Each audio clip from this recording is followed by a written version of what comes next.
เจ้าภาพสบายดีอ้าวมีสีสันแล้วมาเนี่ยย่าเมยแล้วมาเนี่ยนะบอลค่ายแล้วยังลายอยู่หากูมาได้มีกูไปได้เลยมีหลายปัจจัยขนาดโอ้มาทอกมาชวยเนาะนี่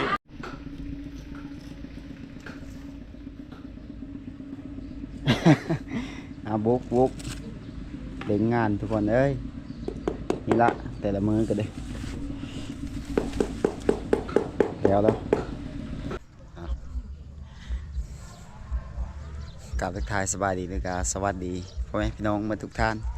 สบายดียามเช้าบ่ได้พอกันตั้งแต่โดนแล้วพ่อแม่พี่น้องเอ้ยบ่ค่อยได้ลงคลิปเพราะว่าบ่ท้องกะเฮ็ดเวะพ่อแม่พี่น้องเอ้ยเล็งอันค่อยกะวันนี้นะพ่อแม่พี่น้องมาคำคูณเทินปองเพิ่นขึ้นเทินใหม่เด้อเพิ่นได้เฮินงามค่อยกะเฮ็ดเวะทุกคนได้ทรงนี้นะบ่ค่อยได้ถ่ายคลิปให้เบิ่งวันนี้ก็มีโอกาสไปมาขึ้นเพื่อนใหม่หรือว่าแสดงความยินดีนำบ่าวสมปองนะเดี๋ยวขึ้นไปค้ำคูณจะนี่เพื่อนมันงามไปตรงเลย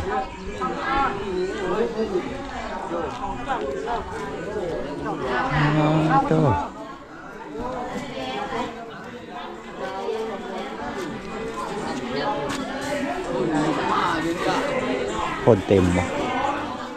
เราทางเลิศยังหน้าแล้วช้างเริ่มมาช้างเลยโมเมนต์แต่ช้าง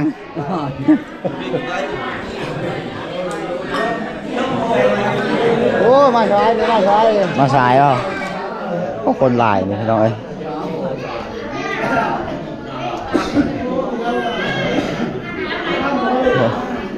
ดอกลายตัวนี้เดี๋ยวไปหาทางโอ้แผนกแมคโครบ่ทางนี้นะแผนกแมคโครบ่นี่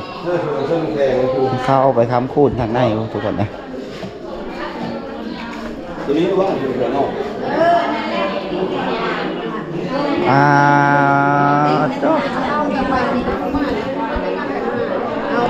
คำสอนนี่มาแต่เช้าเนาะคำสอนนี่นะไปเช่ดิ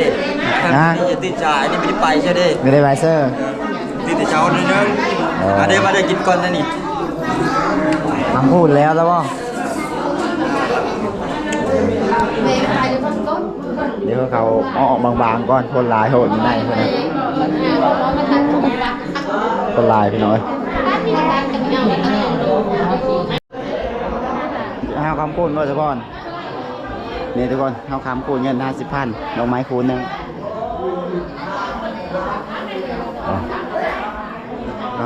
โตเจ้าภาพสบายดี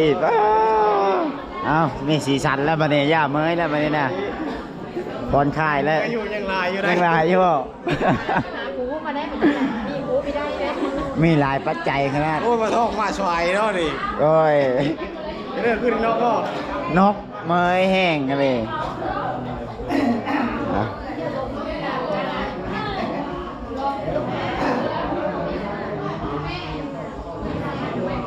เอาสอดจับควันเพื่อนก่อนทุกคนเลยเขาจะเข้าคำคูณกันคนกระลาย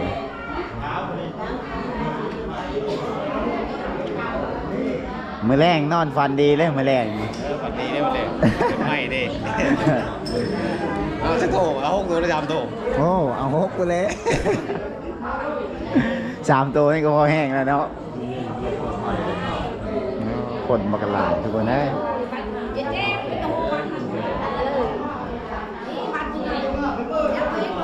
เอาเลยครับ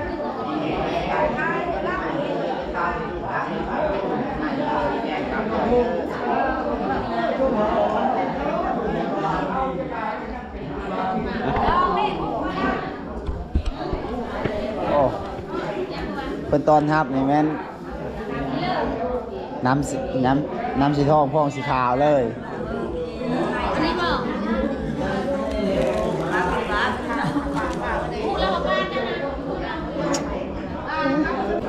หดคิวเลยได้ไปหาอยู่ป้าเนี่ยได้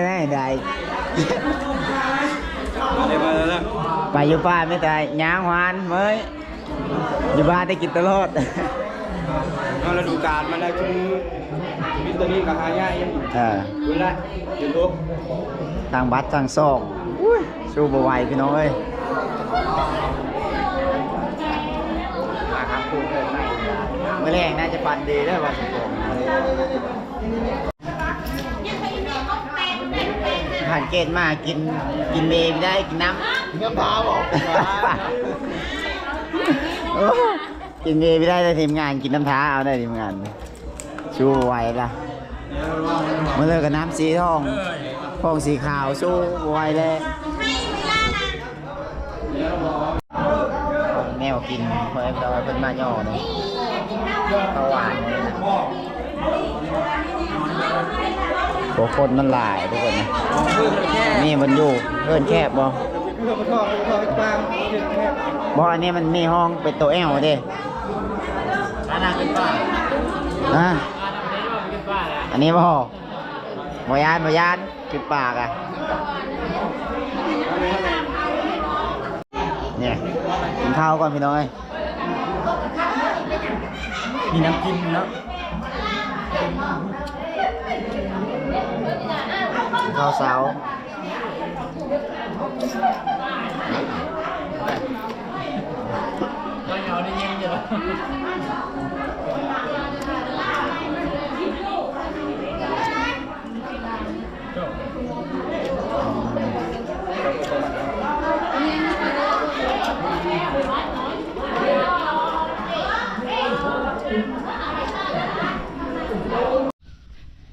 ทุกคนตีไปคำคูณยูฮันนอกไปหลายจอกเติบเดี๋ยวนี้ก็เมื่อหาเหตุงานคือเก่าทุกคนเลยเข้าสู่นาเวทงานมีได้ไปนั่งเลอะเลย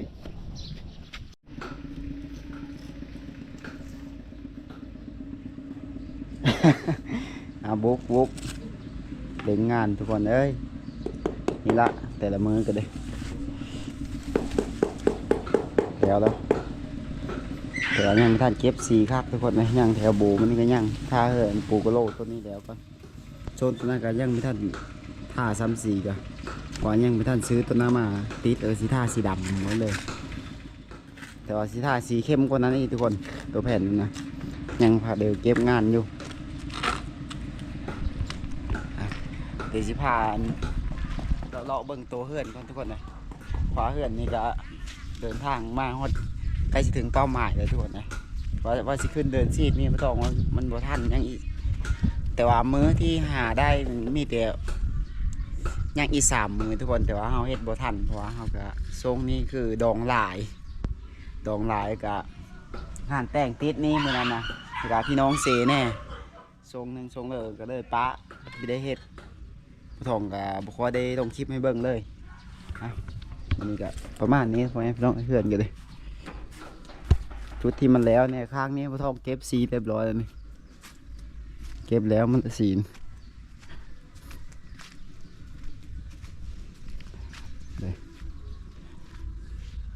บทใดที่พ่อทองจงไว้พ่อทองสีเอาไม้มายิงใส่โซนข้างนี้ก็เก็บแล้วนี่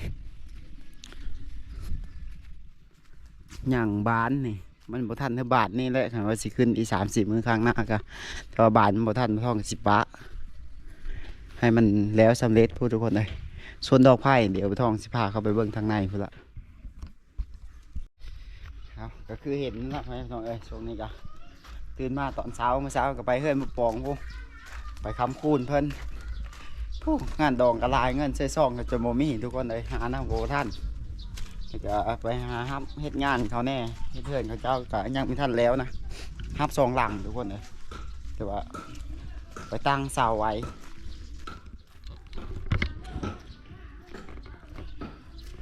เข้าไปเบิ่งทางในก่อนนี่อะไรที่พระทองหิ่งแล้วนี่ก็เดี๋ยวทองสีซื้อสีเข้มๆมาทานี้แต่ว่าซื้อแล้วตอนยังไม่ทันทาเพราะยังไม่ทันเก็บ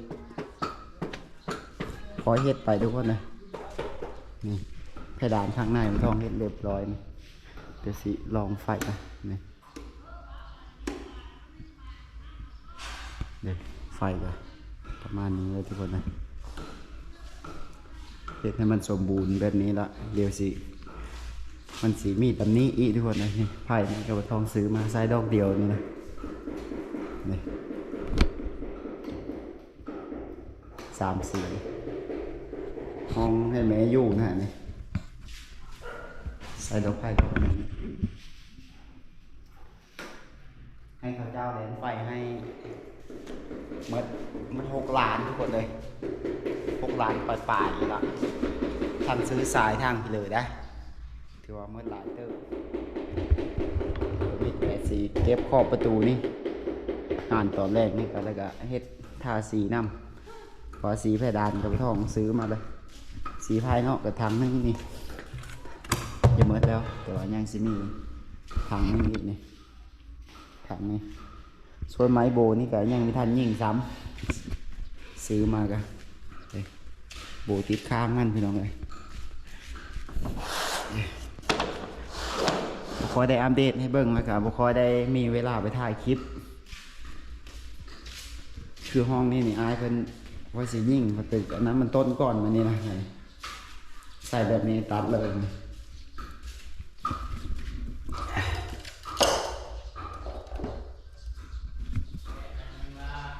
เดี๋ยวข้างเทิงมันก็ไผ่แล้วดอกนี้ห้องนี้บ่ต้องบ่ได้ใส่ไผ่นะทุกคนเลยใส่ไผ่แสงสีห้องนี้เพราะว่า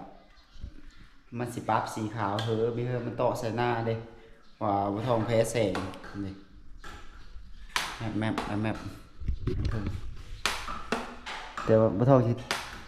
จงเป็นสีขาวไว้เพราะว่าบ่ต้องแพ้แสงทุกคนใส่แว่นตาต้องได้ใส่แว่นเพราะว่าเฮ็ดนำเกิดอุบัติเหตุใน1 ปีก่อน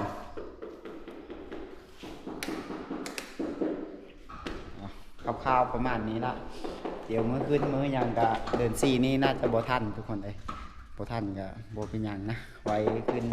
หรือว่าตอนสงกรานต์ถ้าว่ามื้อจบมื้องามท้องก็อาจจะได้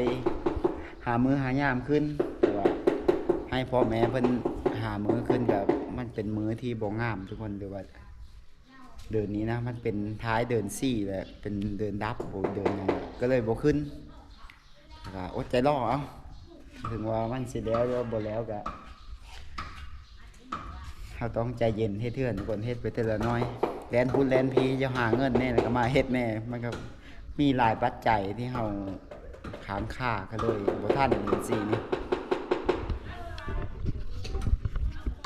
โซนภายนอกประมาณนี้แหละสิมีดอกไผ่ดอกนะ2 ดอกทุกคนใช้สำหรับบ่ให้มันหุงปานใดนี่ติดอันนี้ก็ซื้อมาติดหินกาบโซนโตยังทันทาสีซะแล้วได้คือเสานี่แล้วเลยนี่ขอบถึงยังทันเก็บถ้าว่าเฮ็ดแล้วสมบูรณ์ได้ยิงแผ่นนี้เสิร์ฟก็โอเคเลยทุกคนเลยแตะแผ่นน้อยแผ่นนะแตะละแตะหลายแผ่นทุกคนเลยซื้อกะโหลน้อยมาเสิร์ฟอยู่ตัวเพิ่งมันก็ก้อนนะปะแตะแล้วเนาะ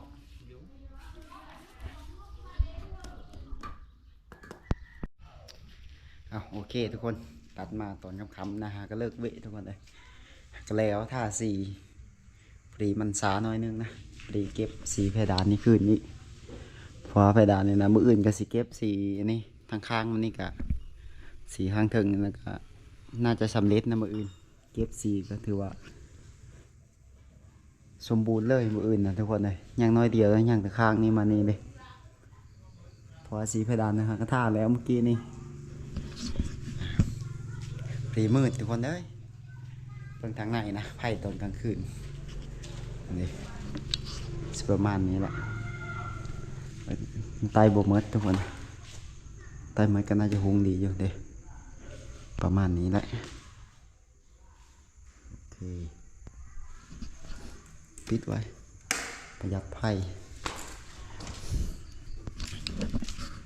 สิได้พักผ่อนทุกคนกันตอนนี้เดี๋ยวอื่นสืบต่อบรรยากาศตอนค่ำสมเทาไปกินทีละต้มกะปิมืดเลยทุกคนเลยขึ้นมาถึง